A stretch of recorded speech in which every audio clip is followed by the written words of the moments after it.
So here's what I think we'll be doing. First, we're going to look at our friend Logan LaPlante. Logan LaPlante is a very intelligent, well-spoken young man who gives a superb speech for us to look at. I'm going to go through each point. We're going to watch a little bit of the video. We're going to discuss the technique he used, the specific technique. We'll watch a little bit more and discuss the technique. Now, if I can, because there are so many of us here, it's hard for me to get somebody to participate with me, but I'm going to try to do that as well. If not, then I'll just discuss it. You'll be listening. So first of all, let's talk about Morgan LaPlante. Why? Why is Logan a great speaker? So let's talk about specific aspects of Logan's speech so that you can see what it would be. And again, all of these techniques are techniques that you will develop and you will become expert at as well. What are the techniques? Well, there's his opening. How does he begin his presentation? Is it effective and why? What about his body language? How does he use his body? What about his voice? How does he use his voice to be a good speaker? What aids does he use? Visual aids or props? And what about the specific words he uses? So those are the categories we're going to be discussing. Let's go to the first one. First, his opening. He begins with a hook. All good speeches begin with a hook. A hook is the first thing you say to your audience to get to introduce the topic of your presentation and say something interesting or unique that gets the audience to say, tell me more.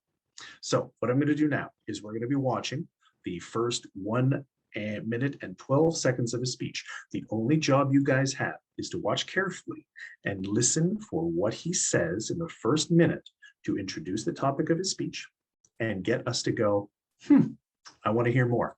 Okay, here we go. I'm going to share my screen. We'll watch 1 minute of the video.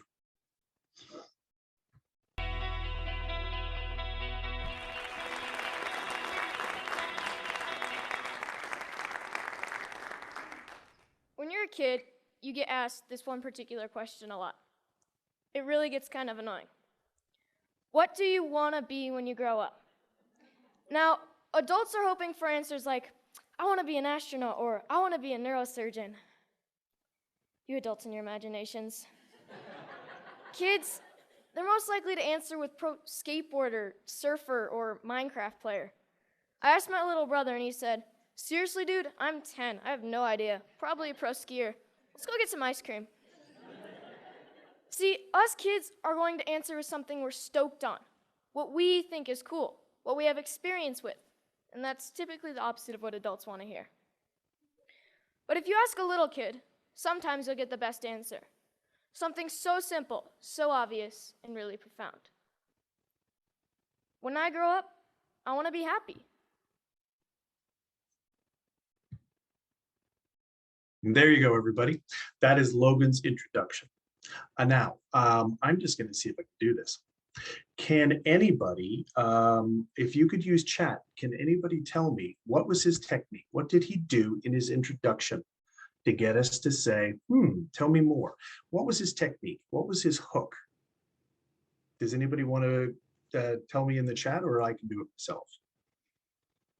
Okay, because we have so many, I think I'm going to do it. You'll notice that our friend Logan told us a personal story. Well, first of all, he asked a question. He said, parents are always asking us, adults are always asking us, what do you want to be when you grow up? And then he told us a personal story about his brother. So we know that the topic of his presentation is how to be happy, or how he wants to be happy. And the fact that there is a disconnect between what he thinks and what adults think. And again, the audience is adults, so he knows who he's talking to. Thank you very much. Somebody sent in the chat. He's being relatable by asking something that most of us experience. A superb answer. Okay, excellent. Let me go back to sharing my screen and we'll look at our next part.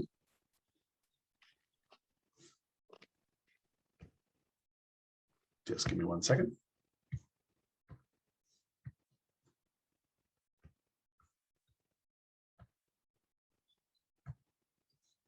Thanks for that answer, by the way. Good one. Next, body language. Now, we all know what that means, but I'm going to ask you for the next minute of the presentation, all you need to watch for is the body language he uses. How does he use his body to communicate? I want you to watch his posture. How does he stand? Watch his hand movements. How does he use his hands so that he communicates what he's saying while he's talking?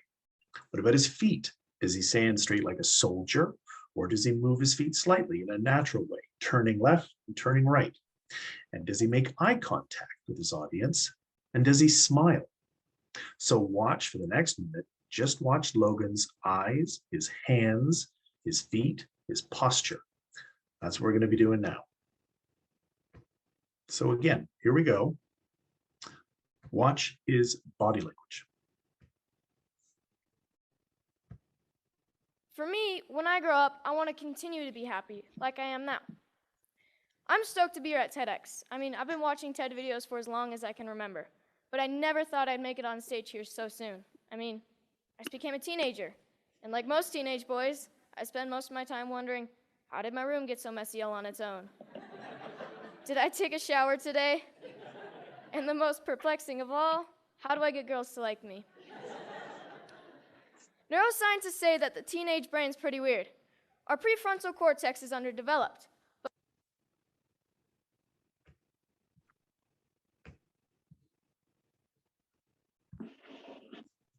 One second.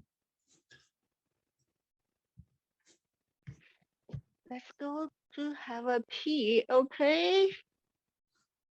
And then we go sleep. All right? Okay.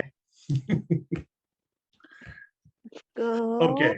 Wonderful, everybody. So let's look at that. His body language. You'll notice that he used his hands. He walked his hands through every part of it. His feet, he stood and turned left and he turned right. He even touched his head. When he said the word brain, what did he do? He put his hands to his brain. You'll notice that Logan is brilliant at using his body to communicate as he speaks. It's natural. His posture is good. It shows confidence. It shows that he's ready to speak. So in class, we'll learn each of these body language techniques and we'll practice them and practice them and practice them so that when you make your speeches, you'll know how to use your hands and how to use your eyes and even your face to communicate each time.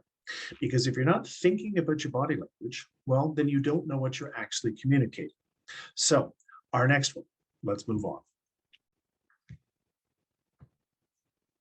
His voice. Logan is extremely good at using his voice. So for the next minute, you're going to listen to Logan. And I want you to listen to how his voice goes up and down when he's asking a question or he's making a list. He's going to give us an interesting list to listen to. Watch how he uses intonation with his list. He also uses word stress. He's going to stress words like but and not within a sentence to show that that's important language for us to hear.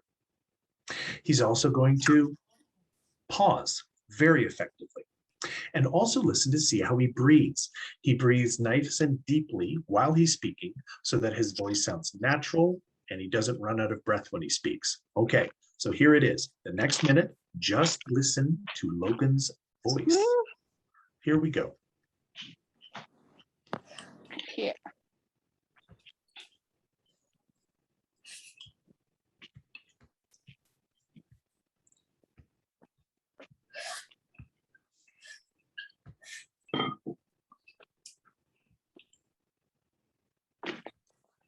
Just one second. We go outside, okay? Listen to his. But we actually have more neurons than adults, which is why we can be so creative and impulsive and moody and get bummed out. But what bums me out is to know that a lot of kids today are just wishing to be happy, to be healthy, to be safe, not bullied, and be loved for who they are. So it seems to me when adults say, "What do you want to be when you grow up?" they just assume that you'll automatically be happy and healthy. But maybe that's not the case.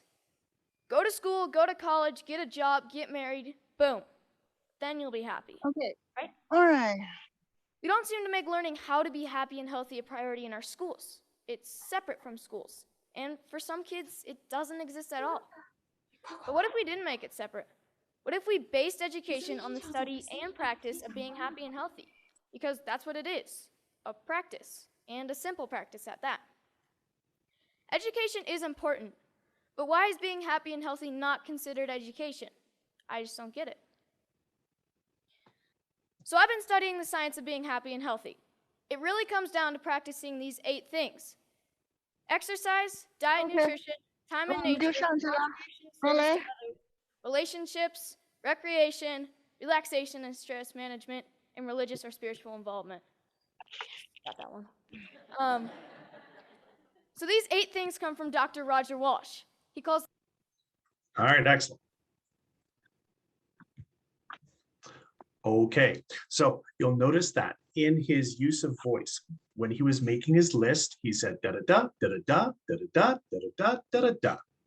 When he asked questions, he said da da da. And many times he would stress words in the middle of a sentence so that they become more effective. This young man is in a room with probably 500 people, and he's able to control his voice and use his voice to effectively communicate. We want to be just like that. Now, last thing we want to pay attention to, and this is all we need to do for this last one, is watch his visual aids. He's going to use 2 pictures, and you'll notice that he's not Okay. using dozens of pictures. Now He's using a Paul. couple of pictures, and he's using them effectively. So I'm going to Okay. ask you, okay, just again, everybody, if you can please mute your microphones. If you're in the meeting, if you Okay. could mute your microphone, that would be great. That's good. All right, so watch for his use of photography, and also he has another visual aid. Notice his hat. He's been wearing that hat the whole meeting, and think about how cool that hat is. So automatically his presentation is much more interesting by simply wearing that cool hat. Okay, so here we go. This is the Bye. last section. Watch for his use of visual aids. them therapeutic lifestyle changes, or TLCs for short. He's a scientist that studies how to be happy and healthy. In researching this talk, I got a chance to ask him a few questions like, do you think that our schools today are making these 8 TLCs a priority? His response was no surprise. It was essentially no. But he did say that many people do try to get this kind of education outside of the traditional arena through reading and practices such as meditation or yoga. But what I thought was his best response was that much of education is oriented, for better or worse, towards making a living rather than making a life. In 2006, Sir Ken Robinson gave the most popular TED Talk of all time, Schools Kill Creativity. His message is that creativity is as important as literacy, and we should treat it with the same status. A lot of parents watch those videos. Some of those parents, like mine, counted it as one of the reasons they felt confident to pull their kids from traditional school, to try something different. I realize I'm part of this small but growing revolution of kids who are going about their education differently. And you know what? It freaks a lot of people out. Even though I was only 9 when my parents pulled me out of the school system, I can still remember my mom being in tears when some of her friends told her she was crazy and it was a stupid idea. Looking back, I'm thankful she didn't cave to peer pressure, and I think she is too. So out of the 200 million people that have watched Sir Ken Robinson's talk, why aren't there more kids like me out there? Shane McConkey is my hero. I loved him because he was the world's best skier. But then one day I realized what I really loved about Shane. He was a hacker. Not a computer hacker. He hacked skiing. His creativity and inventions made skiing what it is today. Okay, so just want to stop sharing there for a second. You will notice that of the 2 photographs he used, the first photograph was a fantastic photograph of the person and had a quote underneath. And you also notice that Logan, was even in the picture. He took a picture behind him showing it. So that picture added to the presentation. It didn't distract. It wasn't pointless. It had a photograph of who he was talking about, and it had a quote from the man. So perfect visual aid. Then he talked about his hero, and he showed a picture of his hero. And his picture obviously was a totally unique and interesting photograph that added to his speech, didn't distract, completely added. So perfect use of visual aids. So that's the best thing. That is why our friend Logan is a great speaker. He knows all of those techniques and he does them all at the same time. That is what we want to achieve in the public speaking class. Now, it's time for us to look at the opposite of the good, which is the not so good. So I have a speech by a young woman who is giving a presentation, and our job now is to watch why is it ineffective. Can we look carefully at what it is that he is not doing perfectly well? So now we're going to be watching this quick video for a minute. All right, here we go.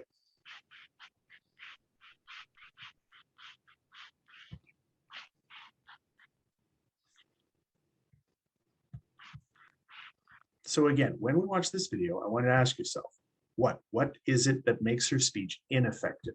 Look for her opening, look for the words that she uses, watch her voice and her body language.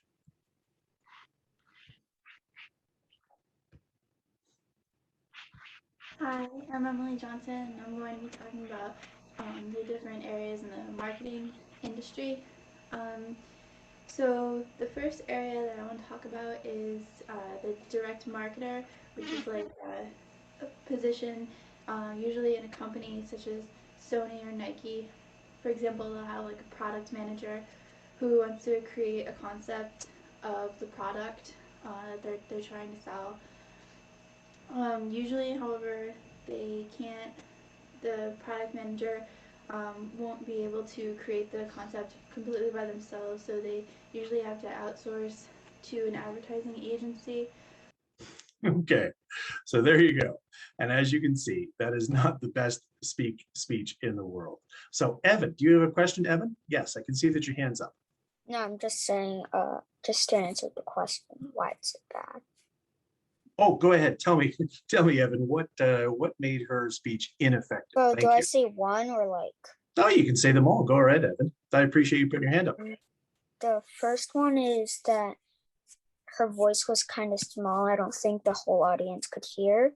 No, And she the was using second thing, monotone. Go ahead. she was like pulling her hair all the time. Distracting with her body language. Yes.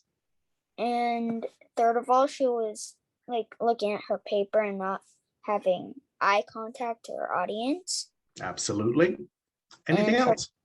Body language just showed that she was really nervous.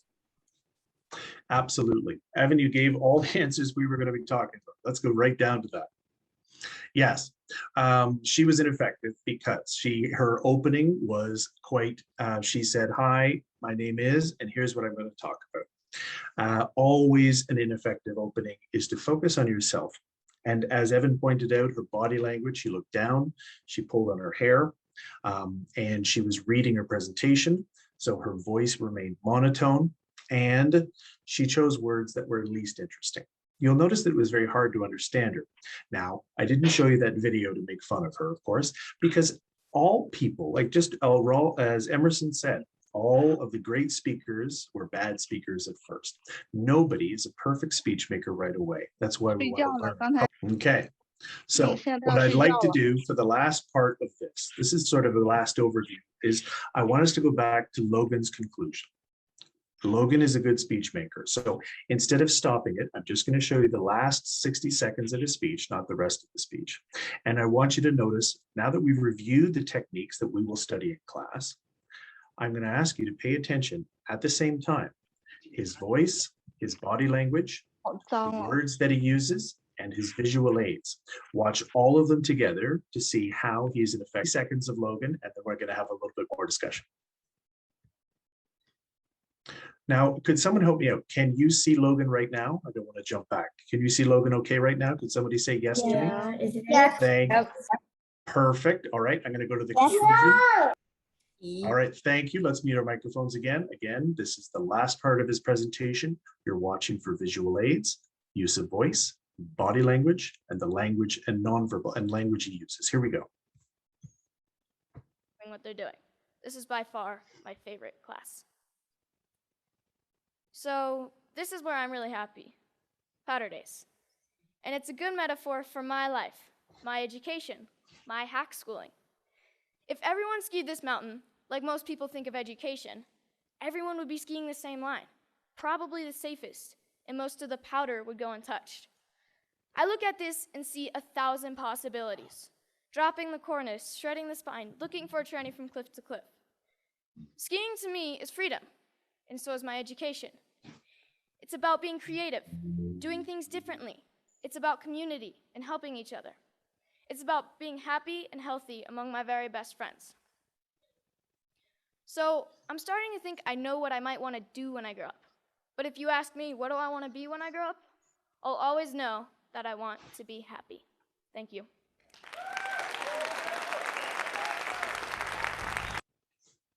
Okay, so that is the conclusion. You'll notice that even right to the end, this was Logan's speech. He spoke for 11 minutes. And each of the techniques that he uses, he incorporates in one speech. Now, I had somebody send me a quick message saying, can we review what we would do in class? Now, there's two problems with that. One is there's over 40 people here now. A class that we would have during would be just 6 people. So what I want to do now is have a brief discussion of what a class would look like. So the class would begin, and the first thing we would do in class is the students would present their speech. So the class will begin with the students giving their presentations that they practiced, that they reviewed from the previous week. Your speeches will be approximately 2 to 5 minutes long, depending on the topic. We'll get to that in a second. Then each of your speeches will be individually discussed and analyzed, and discussed what techniques were used and whether they were good or what we need to improve upon. So the first third of a class consists of giving presentation. Then the second part of the class would be reviewing the new technique or the new discussion for the next week. So that's how a class would look. Now, part of the class is the focus is on participation. There's lots of questions and times to speak. So that's also a part of it. Your participation during the class is key. Now, I wish I could have more participation today, but unfortunately, because of the volume of students, it's almost impossible for me to do that. So just let you know, in class, you'd be speaking constantly. So what would you be doing, for example? And I didn't want to pick one lesson because then you would think, oh, I just learned that. So what I tried to do today is give an overview. But just to give you an example, 1 week's lessons would be on descriptive language. The presentation would be completely designed to be descriptive as possible. There would be persuasive speeches, explaining speeches. Your job would be to give directions to things. Also aids, visual aids. We would discuss the techniques in using visual aids effectively. Also music. And as I mentioned with Logan, we would be doing multiple lessons on body language, voice technique, so that as we go through the week, each week becomes more progressively challenging. So eventually, your ability to make a 5-minute speech perfectly will be established. So every single week, you'd be making a presentation. Some weeks we wouldn't because we'd be doing something else. But really, my focus as a teacher is to have as much fun as possible. So even though we're going to be taking speech making seriously, we try to make the class as much fun as possible too, to make it more enjoyable. So that's the first part of my presentation done for you today. Now, okay, good. I just want to mention that if you want more information, a little more detail, there is a syllabus available for the public speaking class that you can ask for. So the last 5 minutes, I'd like to quickly review another class that is being offered, which is the New York Times class. Each week, the New York Times class is responsible for reviewing a New York Times news article in a classroom setting. So I will select the article for each week for the students to review. And I'm just going to go through the breakdown of what that class would look like. In addition to reading the newspaper, and understanding news of that week, which is an extremely important thing. Another thing that is discussed in class is the role of the newspaper. Why do we have newspapers, and what is the job of the newspaper? It's an important aspect of our society and has been an important aspect for hundreds of years. Young people should know why. So within that, the students will learn about the reporting rules, or why newspapers are responsible for the truth, and they have rules attached to it. What is journalistic free speech and why that is so important in today's society, and how news is governed, who is responsible for measuring the accuracy of news. Also, within the class, the students will review journalistic writing styles. such as the 5 W's and H of how to effectively write journalism, and also passive and active writing, which is a technique that can be used for all type of writers, not necessarily just journalists. Also, the students look at newspapers from the components of the newspapers. What is a news article and what is an opinion article? And understanding the importance of the difference between someone who's responsible for telling you facts and someone telling you what they think. Sometimes these lines are getting blurred and students need to understand the difference. Within that, they will learn the writing styles of each, the choice of vocabulary, and the tone and the influence responsible for news articles and opinion articles. And of course, the students are responsible for expressing their own opinion. And number 4, and this is very important for young people, they need to learn words such as information, misinformation, disinformation, the facts, and truth. Because of social media, the information that people are receiving is quite frankly inaccurate. And in fact, in some situations, it's inaccurate for the purpose of confusing people and motivating to do something they shouldn't do. Quickly looking at this graph shows how young people get their news. How do young people learn about the world? The largest is they learn from their families. The second one is social networking. That is how they learn what is happening in the world, simply by people sending each other messages through social networking. You'll notice that the second or the lowest, 8%, is young people learn what's happening in the world through newspapers. Now, what's sad about this is that of all of these choices, the one that gives the most accurate news is newspapers, and yet it is the smallest one.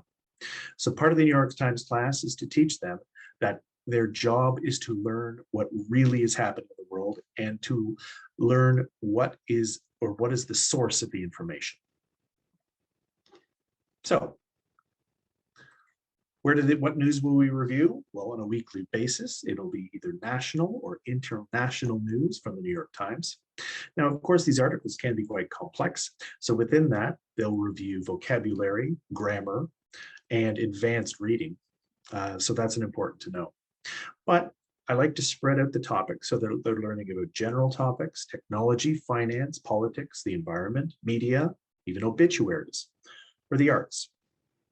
What skills will they develop in the class? Well, they'll learn reading skills, writing, vocabulary, grammar, speaking, debating, and media literacy, something that I think is quite important. I spent 13 years in working for media. I've worked for newspapers, magazines, and television. So I have a deep understanding of media and how it works, and specifically working at newspapers as well.